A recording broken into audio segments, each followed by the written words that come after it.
Hello नमस्कार बच्चों, स्वागत है आपका मेरी इस आज के नई वीडियो में। और आज की वीडियो के अंदर हम नोबेल पुरस्कार के बारे में देखेंगे। नोबेल पुरस्कार विश्व का सबसे सर्वोच्च पुरस्कार नोबेल पुरस्कार है। दूसरी हम बात करें तो विश्व का सबसे ज्यादा पुरस्कार राशि देने वाला पुरस्कार भी कौन सा है, वही नोबेल पुरस्कार है। तो आज हम इसी पुरस्कार के बारे में देखेंगे कि नोबेल पुरस्कार किस क्षेत्र में दिया जाता है, किसकी याद में दिया जाता है, अब तक कितने लोगों को मिल चुका है और कितने भारतीय लोग हैं जिनको नोबेल पुरस्कार मिल चुका है। ठीक है, तो सबसे पहले हम बात करते हैं नोबेल पुरस्कार की। तो इसमें आप याद रखना कि ये जो पुरस्कार है ये विश्व का सर्वोच्च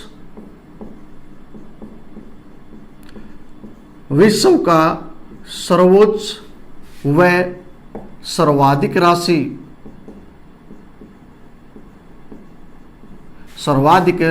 राशि देने वाला पुरस्कार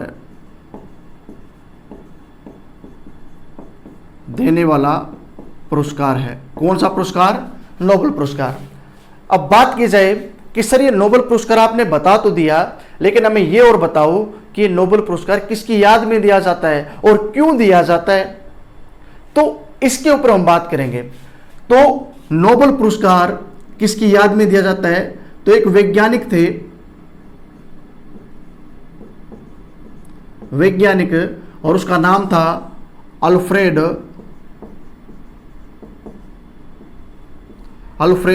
नोबेल। ठीक है, तो अल्फ्रेड नोबेल की याद में यह पुरस्कार दिया जाता है। ठीक है, ये वैज्ञानिक होते थे किस चीज में? तो ये रसायन के वैज्ञानिक थे, रसायन के अंदर ये वैज्ञानिक थे। ठीक है, और इनका जो जन्म हुआ वो कब हुआ? तो इनका जो जन्म हुआ था वो हुआ था 1833 में। ठीक है, तो 21 अक्टूबर 1833 को अल्फ्रेड नोबेल का जन्म हुआ। कब हुआ?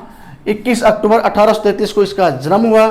और जो स्थान था उस जगह का नाम था स्टॉकहोम।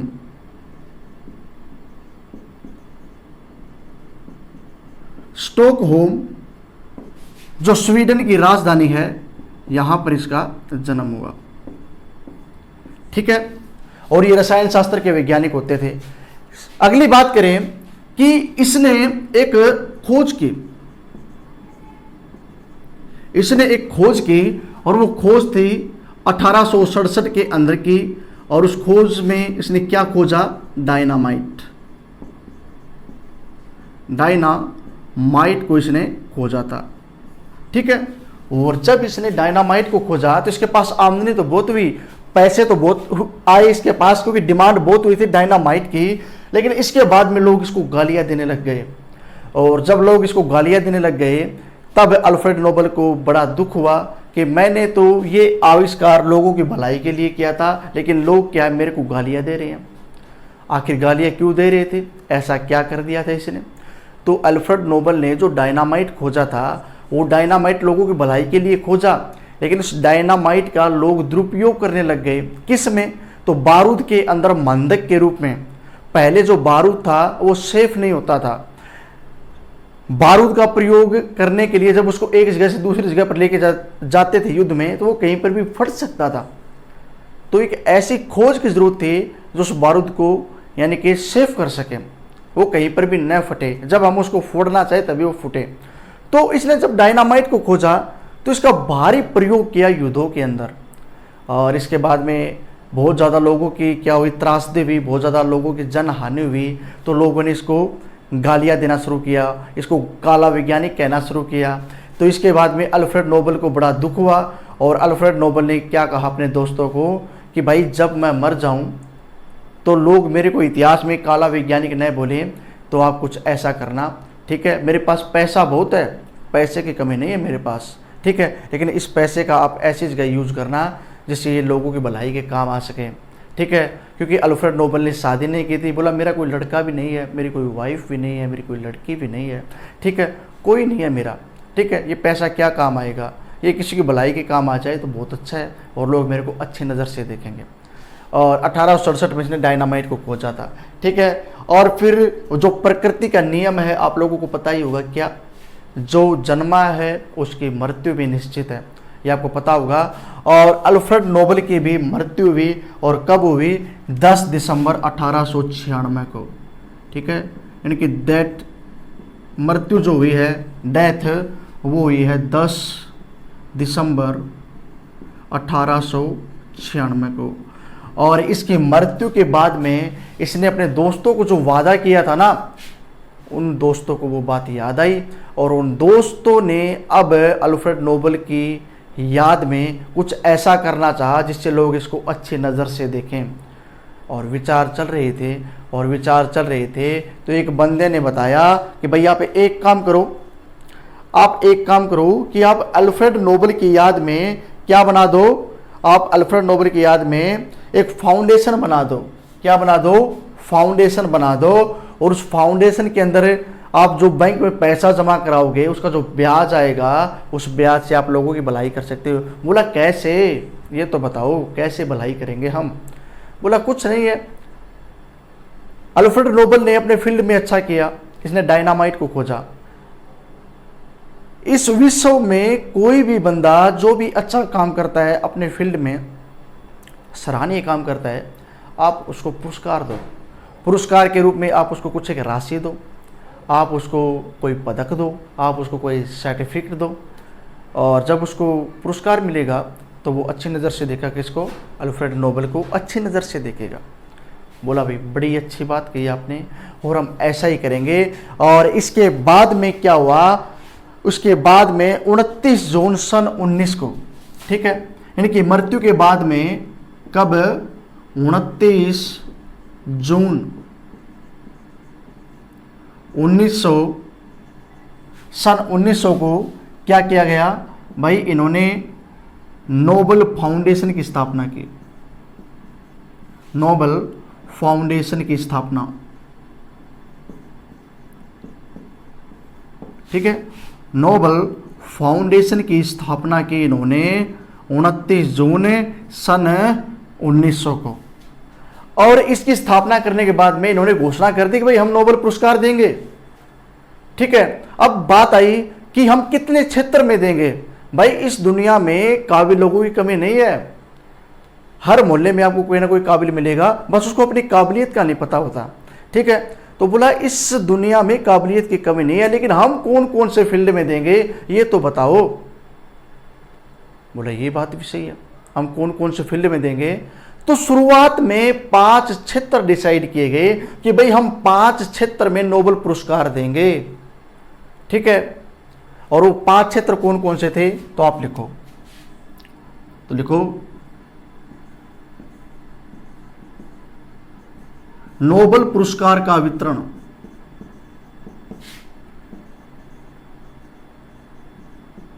नोबेल पुरस्कार का वितरण है 5 क्षेत्रों में, 5 क्षेत्रों में किया गया। ठीक है, शुरुआत में 5 क्षेत्र में इसका वितरण किया गया। और ये 5 क्षेत्र कौन से थे तो ये भी आप लिख सकते हो, जैसे आपका है साहित्य, लिटरेचर में। ठीक है, इसके अलावा हम बोल सकते हैं भाई और कौन सा है, तो इसके अलावा भौतिकी में, फिजिक्स में। ठीक है, और बोला भाई और बताओ और किस में दें, तो बोला हमारे जो वैज्ञानिक साहब थे इसका फील्ड भी लो आप, कौन सा? रसायन, केमिस्ट्री वाला। ठीक है, रसायन के क्षेत्र में दिया गया। बोला और बताओ और किस क्षेत्र में दिया जाए, तो साहित्य आ गया, भौतिकी आ गया, रसायन आ गया। ठीक है, बोला एक आप चिकित्सा के क्षेत्र में दो। ठीक है, मेडिसिन में भी आप दो भाई, क्योंकि बड़ा अच्छा काम करते हैं डॉक्टर। ठीक है, लोगों की जान बचाने का काम करते हैं, तो चिकित्सा में। और 5वां क्षेत्र जो डिसाइड किया गया ना, वो क्षेत्र था शांति। तो शांति के क्षेत्र में भी नोबेल पुरस्कार का वितरण डिसाइड किया गया। और ये कब किया गया था? ये डिसाइड किया गया शुरुआत में ही, जब शुरुआत में नोबेल पुरस्कार दिया गया ना, तभी इसका फील्ड बना दिया गया। और लेकिन बोला भाई ये पुरस्कार हम कहाँ पे देंगे, जगह भी डिसाइड करो, हम घर पे जाके थोड़ी ना देंगे किसी को कि भाई लो नोबेल पुरस्कार। हम उसको बुलाएंगे अपने पास, ठीक है, बुलाएंगे अपने पास और फिर हम उसको नोबेल पुरस्कार देंगे। तो बोला भाई हम ये पुरस्कार कहां पर देंगे? तो ये जो 4 जगह थी ना, ये जो शुरुआत की हमने 4 जगह देखी, ये देखो ये जो 4 जगह थी शुरुआत की, कौन कौन सा? साहित्य, भौतिकी, रसायन और चिकित्सा।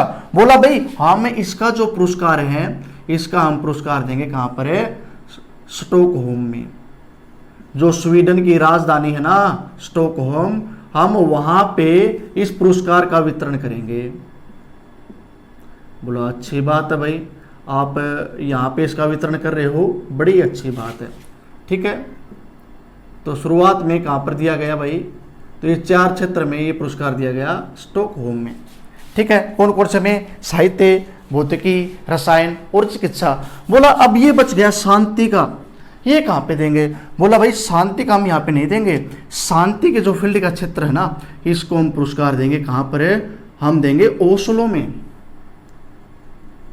ठीक है। ये जो ओस्लो है, ओस्लो यूरोपीय कंट्री है, ठीक है।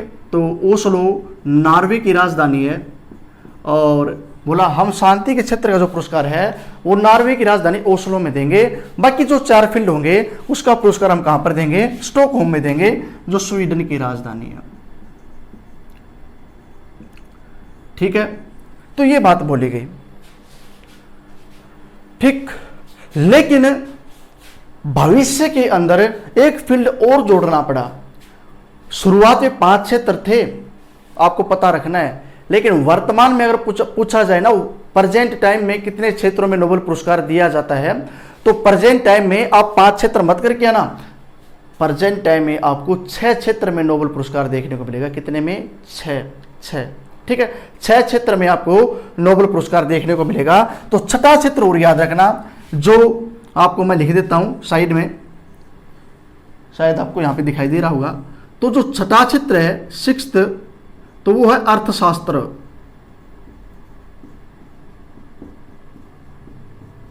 ठीक है। और अर्थशास्त्र के क्षेत्र में बोला भाई हम एक पुरस्कार और शुरू करेंगे, और इसकी जो योजना बनी ना, योजना बनी वो की इन्होंने 1967 में, ठीक है। 1967 में इन्होंने इसके बारे में योजना बनाई और पहली बार ये पुरस्कार कब दिया गया? तो अगले ही साल 1968 में इसका क्या किया गया? वितरण किया गया, ठीक है। वितरण कब हुआ? 1968 में, लेकिन योजना कब बनी? तो 1967 में। तो शुरुआत में नोबेल पुरस्कार 5 क्षेत्र में, वर्तमान में 6 क्षेत्र में। 6ठा क्षेत्र कौन सा है? अर्थशास्त्र का है, और इसकी योजना कब बनी? 1967 में, और दिया कब गया? 1968 में, ठीक है। इसका वितरण किया गया। और एक बात और आप याद रखना, जो ओस्लो है, जो नॉर्वे की राजधानी ओस्लो, तो यहाँ पर मध्य रात्रि का सूर्य दिखाई देता है, इसको मध्य रात्रि का सूर्य बोलते हैं। उगते सूर्य का देश जापान को बोलते हैं, छिपते सूर्य का देश ब्रिटेन को बोलते हैं, और मध्य रात्रि का सूर्य जो है वो किसको बोलते हैं? तो वो नॉर्वे को बोलते हैं, ठीक है। और यहाँ पर शांति के क्षेत्र में नोबेल पुरस्कार दिया जाता है। और मैं उम्मीद करता हूँ कि यहाँ तक आपने हर एक बात को अच्छे से समझा होगा, ठीक है। तो इन बातों को नोट करें और इसके बाद में हम नेक्स्ट बातें करेंगे। बात करते हैं, नेक्स्ट हम बात करते हैं कि नोबेल पुरस्कार के तहत कितनी पुरस्कार राशि दी जाती है, ठीक है। भाई पुरस्कार राशि तो जरूरी है, ठीक है। अगर राशि नहीं मिलेगी तो फिर इस पुरस्कार को लेगा भी कौन भाई? क्योंकि दुनिया में पैसे की माया है, बाप बड़ा ना भैया, और सबसे बड़ा रुपया, ठीक है। तो क्या क्या पुरस्कार राशि दी जाती है? तो भाई इसमें आपको एक तो स्वर्ण पदक दिया जाएगा, ठीक है, सोने का मेडल स्वर्ण पदक दिया जाएगा। इसके अलावा एक आपको सर्टिफिकेट दिया जाएगा,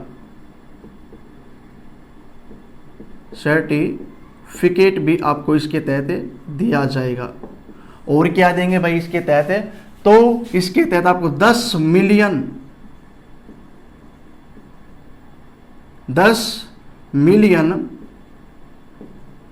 स्वीडिश कॉर्नर दिए जाएंगे। ये स्वीडन की मुद्रा है, स्वीडिश कॉर्नर, ठीक है। तो ये आपको पुरस्कार के तहत मिलेंगे। स्वर्ण पदक और मेडल जो स्वर्ण पदक है और सर्टिफिकेट है ये तो दिया ही दिया जाता है। लेकिन जो ये पुरस्कार राशि में जो आपके 10 मिलियन मैंने स्वीडिश कॉर्नर लिखे हैं ना, तो ये आपके चेंज होते रहते हैं भाई। ये आपके जरूर नहीं कि हर बार आपको 10 मिलियन दिए जाएंगे, ये आपके बदलते रहते हैं, ठीक है। तो ये बात आप याद रखना कि मैंने आपको 10 मिलियन करवा दिया और आप नेक्स्ट टाइम देखो तो क्या पता ये 15 मिले और हो सकता है कि क्या पता ये 8 भी मिल जाए, तो इसका आप ध्यान रखना, ठीक है। तो ये है नोबेल पुरस्कार की राशि, ठीक।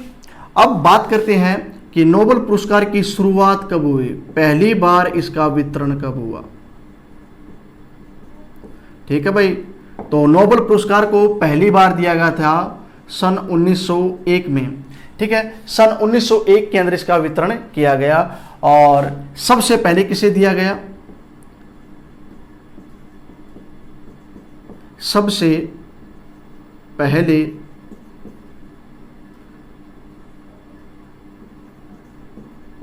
दिया गया तो सन 1901 में दिया गया था हेनरी ड्यूनोट को। हेनरी ड्यूनोट को यह पुरस्कार सबसे पहले दिया गया था। और हेनरी ड्यूनोट ने क्या किया था भाई, तो इसने रेड क्रॉस सोसाइटी की स्थापना की। रेड क्रॉस सोसाइटी के संस्थापक कौन थे, तो ये थे हेनरी ड्यूनोट। और इसकी स्थापना के लिए इनको ये पुरस्कार दिया गया। तो शुरुआत कब हुई, 1901 में, और सबसे पहले दिया गया हेनरी ड्यूनोट को ये पुरस्कार सबसे पहले ये दिया गया। लेकिन आपसे पूछ लिया जाए कि प्रथम महिला प्राप्तकर्ता सबसे पहले किस महिला को दिया गया, किस महिला को दिया गया, तो महिला की बात आई तो वो थी आपकी मैडम क्यूरी, ठीक है। तो मैडम क्यूरी को ये पुरस्कार सबसे पहले दिया गया महिलाओं में, ठीक है। महिलाओं में मैडम क्यूरी को सबसे पहले दिया गया। और कब दिया गया, सन 1903 में ये पुरस्कार मैडम क्यूरी को दिया गया, ठीक है। सबसे पहले हमने बात की पुरुषों में तो ये दिया गया हेनरी ड्यूनोट को, रेड क्रॉस सोसाइटी के संस्थापक थे। और महिलाओं में बात करें तो किसको दिया गया, ये दिया गया मैडम क्यूरी को, और ये दिया गया सन 1903 में, ठीक है। सबसे ज्यादा बार किसे दिया गया, सबसे ज्यादा बार, तो सबसे ज्यादा बार जो प्राप्त करता है वो एक सोसाइटी है। और सोसाइटी का नाम मैंने पहले भी लिखा, red cross society. Red cross society को यह पुरस्कार सबसे पहले वितरित किया गया, ठीक है। सबसे पहले रेड क्रॉस सोसाइटी को यह पुरस्कार वितरित किया गया। और रेड क्रॉस सोसाइटी को यह पुरस्कार कितनी बार दिया गया, तो रेड क्रॉस सोसाइटी को यह पुरस्कार 3 बार दिया गया भाई। कितनी बार, 3 बार। और 3 बार में कब कब, एक बार 1917 को, दोबारा हम बात करें तो 1944 को, और तीसरी बार दिया गया 1963 को, ठीक है। 1917, 1944 और 1963, 3 बार इसको ये नोबेल पुरस्कार से नवाजा गया, ठीक है। तो 3 बार इसको ये पुरस्कार दिया गया था, ठीक है। मरणोपरांत किसको मिला, मरणोपरांत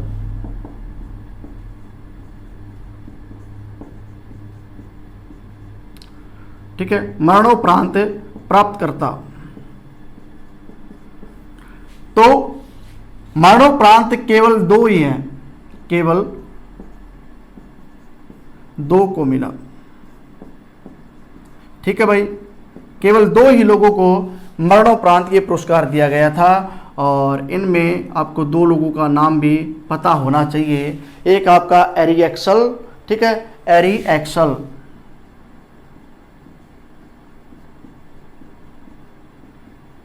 ठीक है, एरी एक्सल को दिया गया। और दूसरा इसमें आपका डैग हैमरशोल्ड, डैग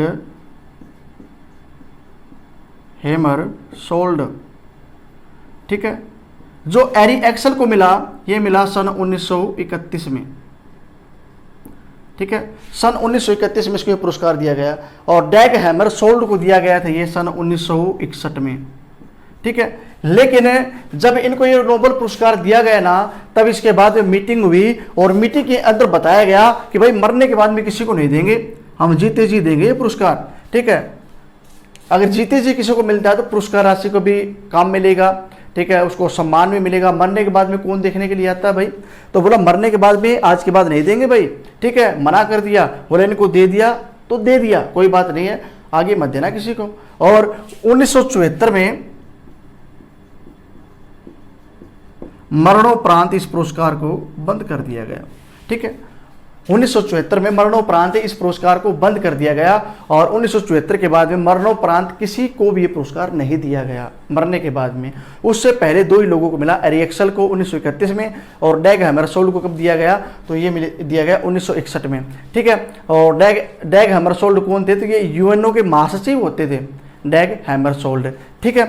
और नेक्स्ट हम बात करते हैं कि सबसे कम उम्र में प्राप्त करता,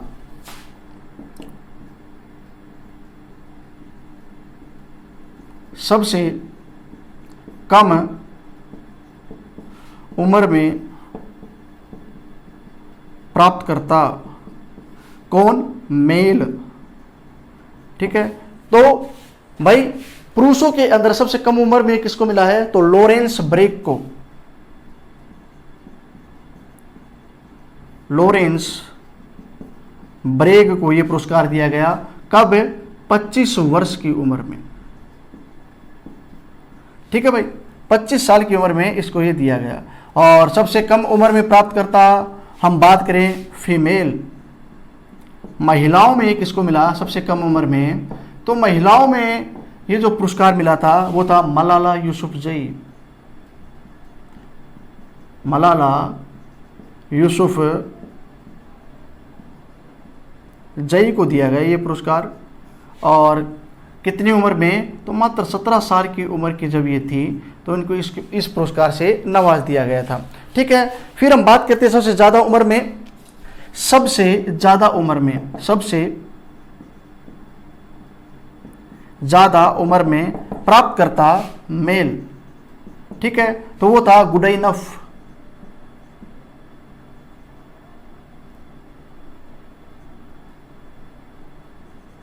गुडाइनफ को सबसे ज़्यादा उम्र में पुरस्कार दिया गया। और ये कितने साल के थे, 97 ईयर के, ठीक है, 57 साल की उम्र में इनको ये पुरस्कार दिया गया, ठीक है, 57 साल की उम्र में। तो हमने क्या बात की कि पुरस्कार राशि क्या देते हैं, तो एक मेडल सोने का, एक सर्टिफिकेट और 10 मिलियन स्वीडिश कॉर्नर, लेकिन ये बदलती रहती है पुरस्कार राशि। इस पुरस्कार की शुरुआत कब हुई, तो सन 1901 में इसकी शुरुआत हुई। और सबसे पहले किसको दिया गया, हेनरी ड्यूनोट को दिया गया, इसने रेड क्रॉस सोसाइटी को बनाया था। सबसे ज़्यादा बार किसको मिला, रेड क्रॉस सोसाइटी को, कितनी बार, तो 3 बार इसको ये पुरस्कार दिया गया था रेड क्रॉस सोसाइटी को, ठीक है। और बात करें हमें कि भाई ये किस महिला को मिला सबसे कम उम्र में, तो ये मिला था मलाला यूसुफजई को। और सबसे कम उम्र में प्राप्त करता मेल कौन था, तो वो था भाई आपका कौन है, तो उसका नाम है आपका ये लॉरेंस ब्रेग, ठीक है। तो सबसे ज़्यादा उम्र में गुडाइनफ को ये पुरस्कार दिया गया था। तो यहाँ तक इन बातों को नोट करो, इसके बाद में हम आगे बातें करेंगे। तो बच्चों आगे हम बात करेंगे 2 बार नोबेल पुरस्कार प्राप्त करता कौन कौन लोग थे और किन किन भारतीयों को नोबेल पुरस्कार मिल चुका है, ठीक है। तो 2 बार नोबेल पुरस्कार अब तक 4 ही लोगों को मिला है, ठीक है। और इसमें सबसे पहले नाम आता है मैडम क्यूरी का, और मैडम क्यूरी को यह पुरस्कार सन 1903 में और 1911 में दिया गया था, ठीक है। 1903 में फिजिक्स के अंदर और 1911 में रसायन के अंदर ये पुरस्कार इनको दिया गया था, ठीक है। फिर हम बात करेंगे जॉन बार्डिन को, और जॉन बार्डिन को भी 2 बार पुरस्कार ये दिया गया। सबसे पहले दिया गया 1956 में भौतिकी में, और फिर 1972 में फिर से इसको भौतिकी में ये पुरस्कार दिया गया, ठीक है। फिर तीसरे नंबर पे लिनस पॉलिंग, ठीक है, और लिनस पॉलिंग को ये पुरस्कार 2 बार दिया गया। कब कब है, तो 1956 में रसायन में, और 1962 में ये पुरस्कार इनको किस में दिया गया, तो शांति के क्षेत्र में इनको ये पुरस्कार दिया गया था, ठीक है। और नंबर 4 पे बात आती है फ्रेडरिक सेंगर। और फ्रेडरिक सेंगर को ये पुरस्कार 2 बार दिया गया, 1930 में और 1938 में, और दोनों बार इनको ये पुरस्कार रसायन शास्त्र में दिया गया था। ठीक है, और आगे हम बात करते हैं कि भारतीय प्राप्तकर्ता कौन कौन थे। तो इसमें सबसे पहले नाम आएगा रविंद्रनाथ टैगोर को, और रविंद्रनाथ टैगोर को ये पुरस्कार सन 1913 में दिया गया। किसके लिए? तो साहित्य के क्षेत्र में, साहित्य के क्षेत्र में इनको ये पुरस्कार दिया गया था। ठीक है, फिर हम बात करें सीवी रमन की, तो सीवी रमन को ये पुरस्कार सन 1930 में दिया गया, और इनको ये पुरस्कार दिया गया था रमन प्रभाव के लिए भौतिकी में। ठीक है, रमन प्रभाव के लिए भौतिकी में इनको ये पुरस्कार दिया गया था। फिर डॉक्टर हरगोविंद खुराना, इनको ये पुरस्कार सन 1968 में दिया गया, और किस क्षेत्र में? तो चिकित्सा के क्षेत्र में इनको ये पुरस्कार वितरित किया गया था। ठीक है, मेडिसिन के क्षेत्र में इनको ये पुरस्कार दिया गया। फिर बात करते हैं मदर टेरेसा की, तो मदर टेरेसा को ये पुरस्कार सन 1979 में दिया गया, और इनको ये पुरस्कार शांति के क्षेत्र में दिया गया था। ठीक है, मदर टेरेसा अल्बानिया की रहने वाली थी, और इसने बाद में भारत की नागरिकता ले ली थी सन 1948 के अंदर। ठीक है, फिर हम बात करते हैं सुब्रमण्यम चंद्रशेखर, और इनको ये पुरस्कार सन 1968 में दिया गया। ठीक है, 1968 में, और इनको भी ये पुरस्कार भौतिकी के क्षेत्र में दिया गया था। ठीक है, फिर नेक्स्ट हम बात करते हैं अमर्त्य सेन की, तो अमर्त्य सेन को अर्थशास्त्र के क्षेत्र में पुरस्कार दिया गया सन 1998 में। ठीक है, सन 1998 में इनको अर्थशास्त्र में ये पुरस्कार वितरित किया गया था। नेक्स्ट हम बात करते हैं भाई वैकेंट रमन रामकृष्णन, और इनको ये पुरस्कार दिया गया सन 2009 में। ठीक है, सन 2009 में इनको ये पुरस्कार दिया गया, और इनको ये पुरस्कार रसायन शास्त्र के क्षेत्र में दिया गया। फिर हम बात करते हैं कैलाश सत्यार्थी, और कैलाश सत्यार्थी को तो अभी मिला था भाई सन 2014 में। सन 2014 में कैलाश सत्यार्थी को पुरस्कार दिया गया, और इसको इस शांति के लिए पुरस्कार दिया था। और कैलाश सत्यार्थी ने के आंदोलन चलाया था, उसका नाम था बचपन बचाओ आंदोलन। और अब सबसे लास्ट में जो मिला था वो मिला था अभिजीत बनर्जी को सन 2019 में, और इनको ये पुरस्कार अर्थशास्त्र के क्षेत्र में दिया गया है। ठीक है, तो ये थे भाई हमारे नोबेल पुरस्कार, और इन बातों को आप अच्छे से नोट कर लेना। ठीक है, और जो भी बात नया समझ में आई तो आप मुझको कमेंट के माध्यम से आप ये सभी बातें पूछ सकते हो। ठीक है, और इन बातों को आप नोट करें, और इसी के साथ में आज के लिए इतना ही। मिलते हैं अगली वीडियो में, और अगली वीडियो के अंदर हम इससे भी अच्छे टॉपिक के बारे में बात करेंगे। और अगर आपको अच्छा लगे तो इस चैनल को लाइक और सब्सक्राइब ज़रूर करना, और शेयर करने का काम ज़रूर करना। ठीक है, तो आज के लिए इतना ही। धन्यवाद। जय भारत।